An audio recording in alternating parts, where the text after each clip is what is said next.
आज प्रधानमंत्री नरेंद्र मोदी ने राष्ट्र के नाम अपना संबोधन दिया। 22 मिनट के इस संबोधन में पीएम ने ज्यादातर ऑपरेशन सिंदूर और बीते दिन हुए पहलगाम हमले की बात कही। साथ ही बीते दिन में जो भारत के राजनीतिक दलों ने एकता का परिचय दिया, उसकी तारीफ भी की और सीधे शब्दों में पाकिस्तान को भी खुले मन से चेतावनी दे दी।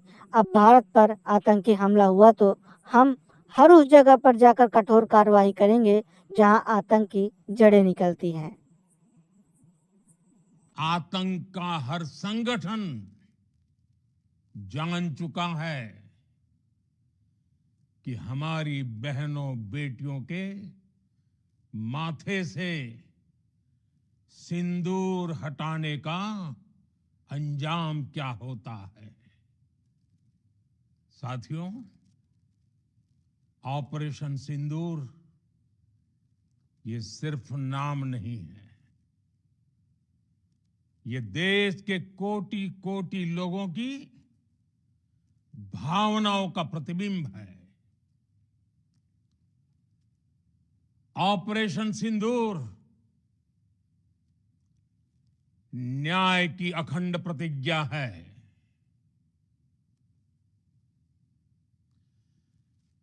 6 मई की देर रात, 7 मई की सुबह पूरी दुनिया ने इस प्रतिज्ञा को परिणाम में बदलते देखा है। भारत की सेनाओं ने पाकिस्तान में आतंक के ठिकानों पर, उनके ट्रेनिंग सेंटर्स पर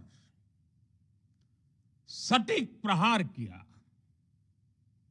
आतंकियों ने सपने में भी नहीं सोचा था कि भारत इतना बड़ा फैसला ले सकता है।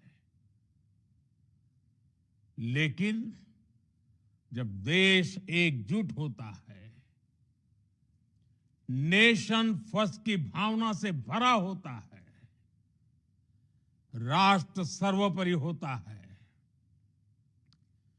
तो फौलादी फैसले लिए जाते हैं, परिणाम लाकर दिखाए जाते हैं।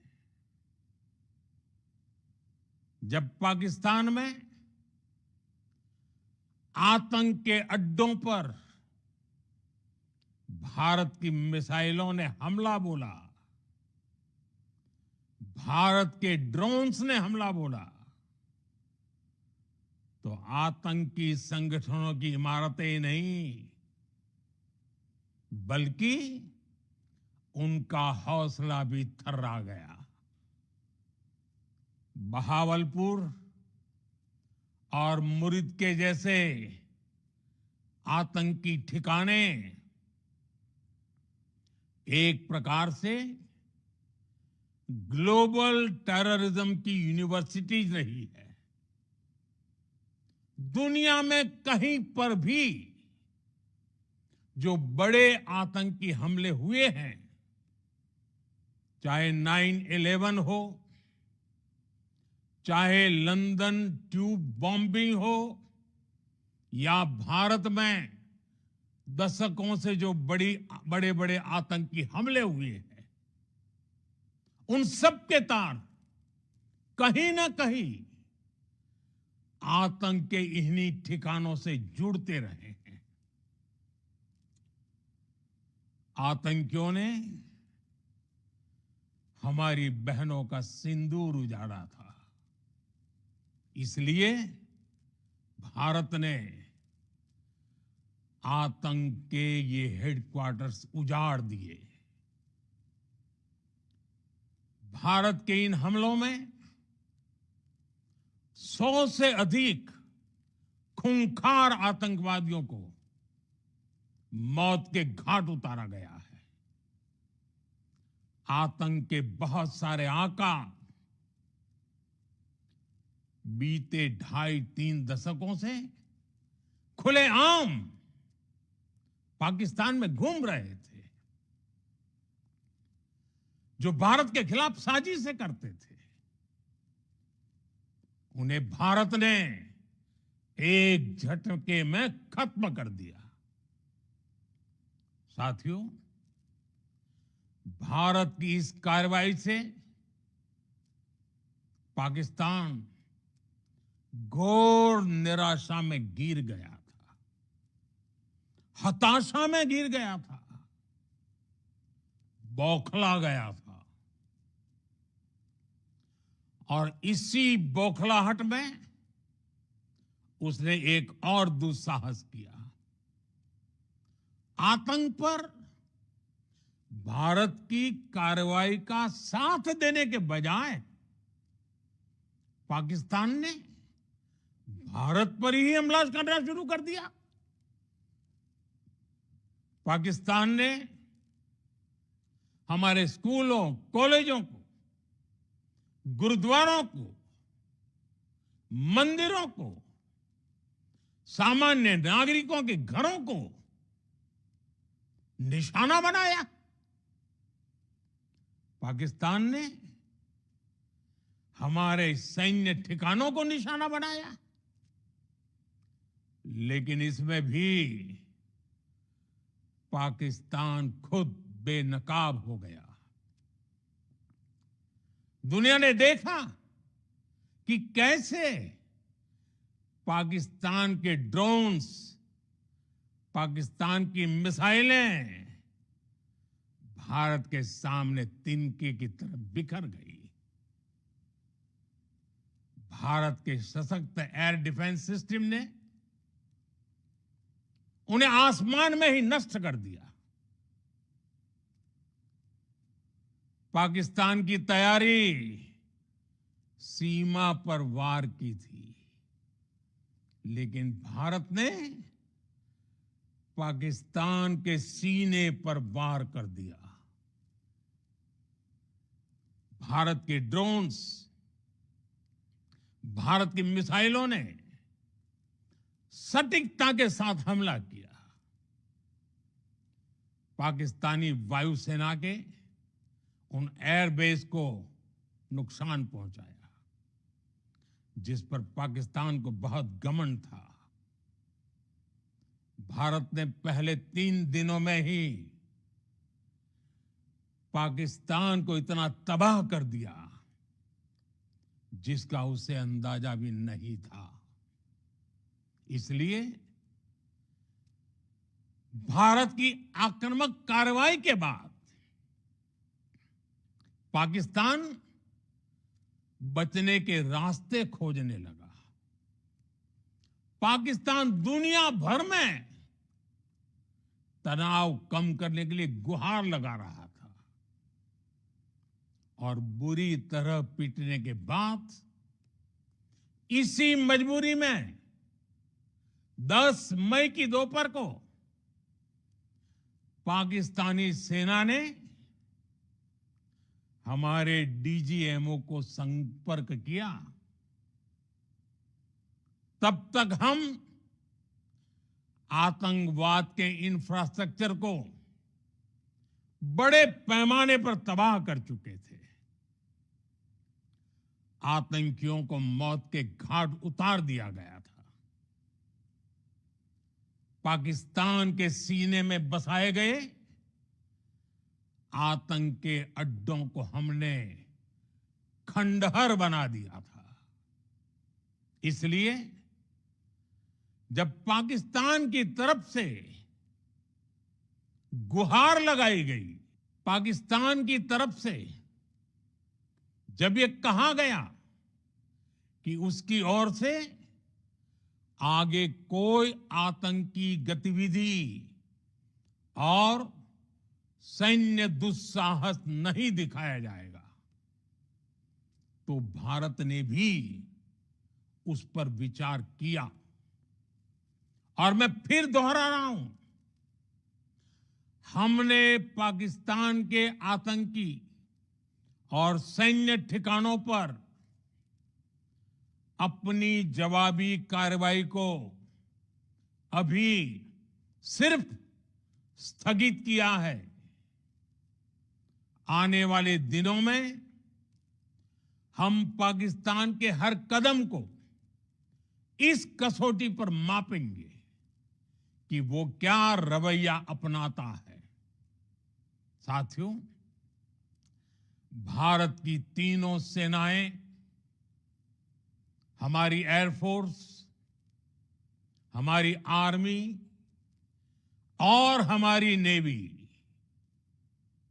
हमारी border security force BSF, Bharat के अर्धसैनिक बल लगातार अलर्ट पर है।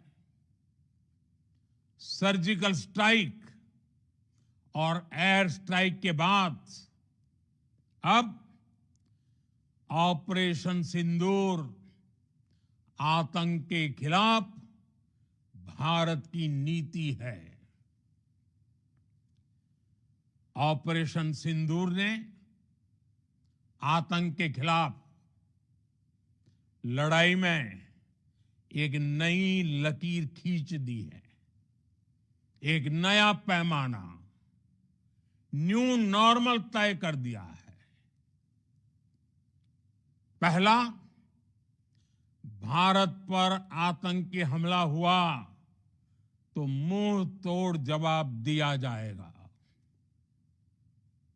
हम अपने तरीके से, अपनी शर्तों पर जवाब देकर रहेंगे। हर उस जगह जाकर कठोर कार्रवाई करेंगे जहां से आतंक की जड़ें निकलती हैं। दूसरा, कोई भी न्यूक्लियर ब्लैकमेल भारत नहीं सहेगा।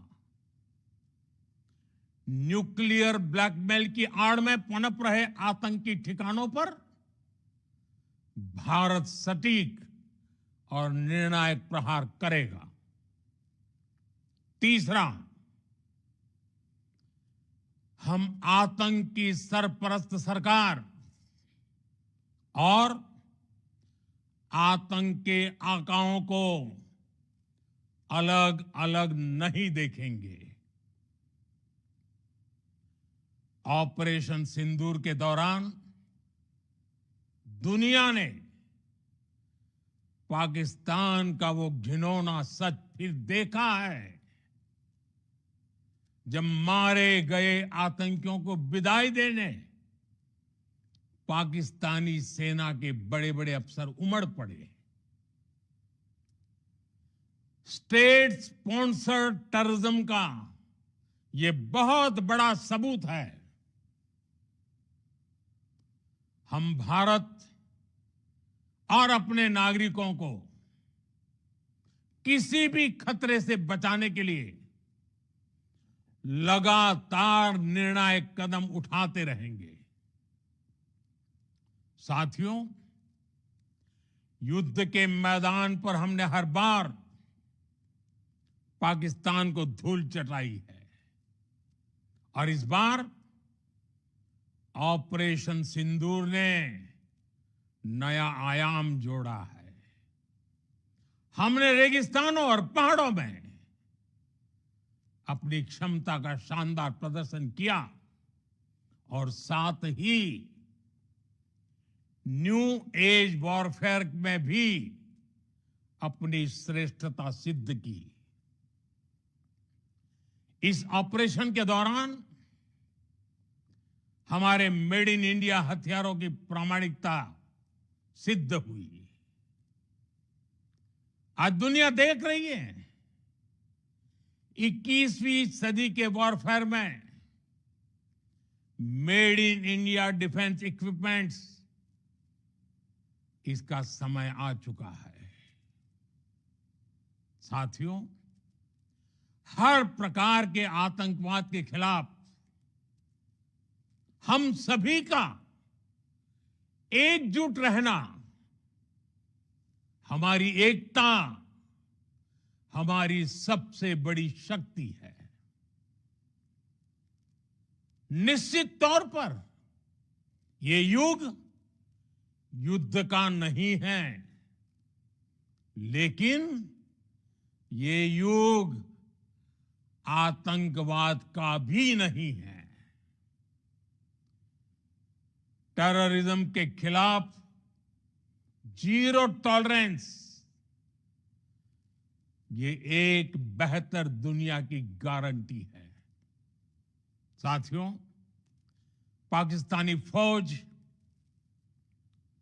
पाकिस्तान की सरकार जिस तरह आतंकवाद को खाद पानी दे रहे हैं, वो एक दिन पाकिस्तान को ही समाप्त कर देगा। पाकिस्तान को अगर बचना है तो उसे अपने टेरर इंफ्रास्ट्रक्चर का सफाया करना ही होगा। इसके अलावा शांति का कोई रास्ता नहीं है। भारत का मत एकदम स्पष्ट है। टेरर और टॉक एक साथ नहीं हो सकते। टेरर और ट्रेड एक साथ नहीं चल सकते, और पानी और खून भी एक साथ नहीं बह सकता। मैं आज विश्व समुदाय को भी कहूंगा, हमारी घोषित नीति रही है, अगर पाकिस्तान से बात होगी तो टेररिज्म पर ही होगी। अगर पाकिस्तान से बात होगी तो पाक ऑक्युपाइड कश्मीर, पीओके, उस पर ही होगी। प्रिय देशवासियों, आज बुद्ध पूर्णिमा है। भगवान बुद्ध ने हमें शांति का रास्ता दिखाया है। शांति का मार्ग भी शक्ति से होकर जाता है। मानवता शांति और समृद्धि की तरफ बढ़े, हर भारतीय शांति से जी सके, विकसित भारत के सपने को पूरा कर सके, इसके लिए भारत का शक्तिशाली होना बहुत जरूरी है। और आवश्यकता पड़ने पर इस शक्ति का इस्तेमाल भी जरूरी है। और पिछले कुछ दिनों में भारत ने यही किया है। मैं एक बार फिर भारत की सेना और सशस्त्र बलों को सैल्यूट करता हूं। हम भारतवासी के हौसले, हर भारतवासी का एकजुटता का शपथ, संकल्प, मैं उसे नमन करता हूं। बहुत बहुत धन्यवाद। भारत माता की जय। भारत माता की जय। भारत माता की जय।